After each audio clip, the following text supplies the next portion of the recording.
Eu queria agora entrar num outro assunto em relação ao presidente da França, Emmanuel Macron. Nós que falamos tanto aqui sobre fake news, teve uma fake news que foi divulgada com até imagens dele falando sobre um possível consumo de cocaína ou papelote de cocaína. Vamos explicar melhor essa história. Os governos alemão e francês negaram os comentários nas redes sociais de que o chanceler alemão, o Merz, e o presidente francês, Emmanuel Macron, teriam consumido cocaína durante uma viagem de trem para Kiev, na Ucrânia. A gente está vendo aí as imagens que foram utilizadas, ele pega aí uma espécie de um papel, de um papelote, uma coisa na mão e guarda ali. Ó. Quando ele senta, ele pega um papelzinho que está do lado do copo e guarda ali. O primeiro-ministro britânico também estava na viagem. Na imagem, os líderes aparecem conversando e o que parece ser um lenço é visto ao lado do presidente francês. Mas os canais russos do Telegram espalharam que Macron escondia um saco de pó branco na mão e que o recém-nomeado Merz tinha uma colher de cocaína. E aí começaram a divulgar isso.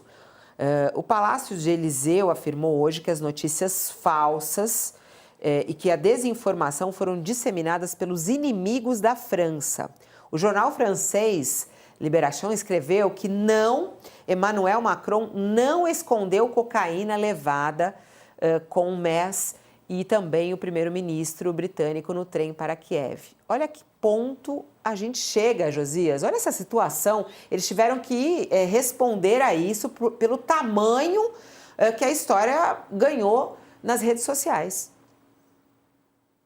Vivemos um tempo obscuro, né, Fabiola? Vê lá se o sujeito vai fazer uma coisa dessa numa viagem diante de outros chefes de Estado. Agora, hoje, você tem recursos de informática que permitem colocar a imagem de alguém dizendo algo que ela não disse num cenário que ela nunca frequentou.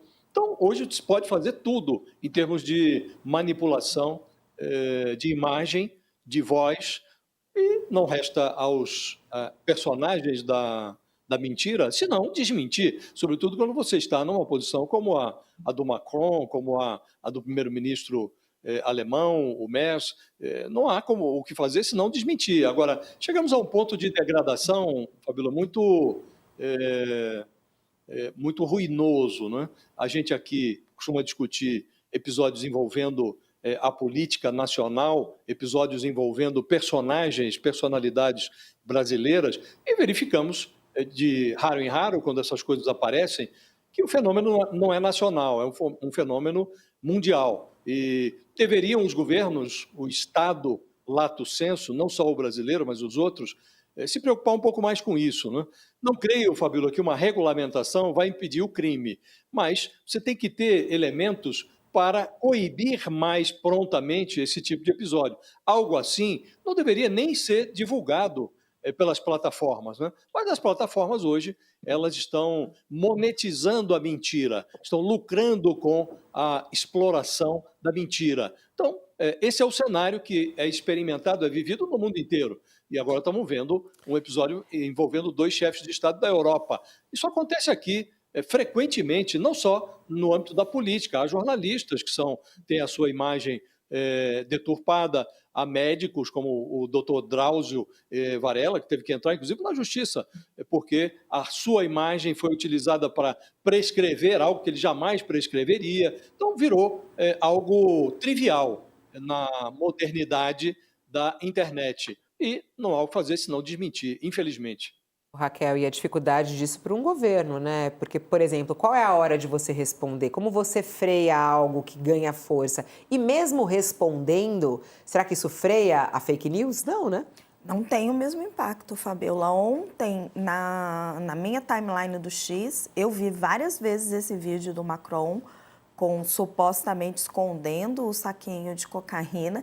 Em nenhum momento apareceu para mim, aqui na minha timeline, o desmentido do governo francês. Pelo que eles estão explicando, era um lenço para você limpar o nariz, né? E eles estão atribuindo isso a uma propaganda russa. Porque ali tem um contexto geopolítico muito forte, né? Os líderes europeus estavam visitando a Ucrânia, fazendo um apoio explícito ao Zelensky, no mesmo momento que você tem ali todo um discurso de Donald Trump para que se feche um cessar-fogo ali com o Vladimir Putin. Então você tem um contexto geopolítico fortíssimo ali, onde você tem todo um realinhamento global a favor de Vladimir Putin.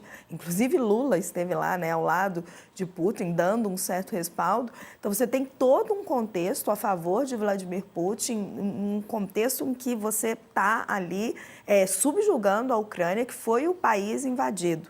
E os líderes europeus estão tentando fazer tentando dar um respaldo à Ucrânia sem o mesmo poderio militar ou o mesmo poder bélico e financeiro.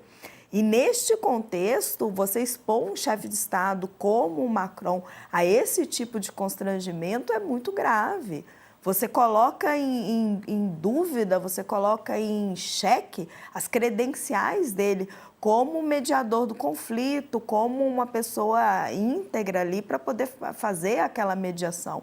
Então, é um jogo muito baixo e que você não tem, que ainda não se tem as ferramentas para combater. Porque como é que você combate isso? Tem que ser através de algum tipo de regulação global. Porque não adianta você bloquear num país, em outro ou em outro.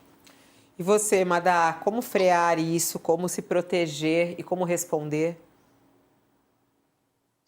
Essa questão, Fabiola, ela passa pela educação dos adultos para usar a internet. Aqui, francamente, entre nós, não são crianças de 5 anos de idade que estão mandando isso adiante. São adultos que olham esse vídeo e eles acham mesmo que 2 chefes de Estado estão enfiando a cocaína no bolso e que aí alguém flagrou aquilo e só o fulaninho que não é jornalista, que não é político, que não tem nenhuma experiência na área, é quem tem coragem para denunciar. Um adulto que acredita num enredo desse, ele tem 2 questões diferentes. A primeira questão dele é não saber o mínimo sobre o ambiente digital. E a segunda é uma questão emocional. E os novos populistas da era digital, eles gostam muito de utilizar essa questão emocional, que é o quê? É manipular o ressentimento das pessoas para ela procurar uma realidade, entre aspas, ela criar uma redoma fictícia como se fosse a realidade.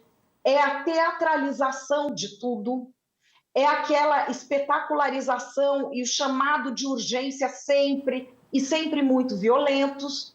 A Rússia é muito técnica nisso. A Rússia tem um ministério de desinformação desde a década de 1950. Ela faz muitas ações assim, e aproveita que a cabeça do ocidental, ela divide assim, nós estamos entre direita e esquerda, então de que lado está a Rússia?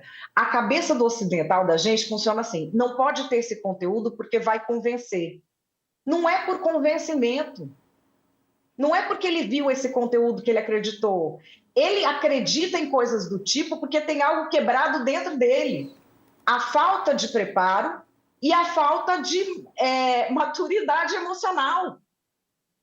Você vai tirar esse conteúdo, vai surgir outro. Eu acompanhei uma operação de desmonte de algo que os Estados Unidos estavam desmontando de desinformação russa, era em 64 plataformas ao mesmo tempo. A gente falar de tirar um conteúdo do ar é a mesma coisa que você dar um guardanapo para a pessoa enxugar um prédio de gelo. Não faz nenhum sentido. E pior, tira os olhos de onde deveria estar. Por que tantos adultos escolhem acreditar nisso? É esse o desafio da nossa sociedade, é enfrentar esse problema. São adultos, gente, não é criança do jardim da infância.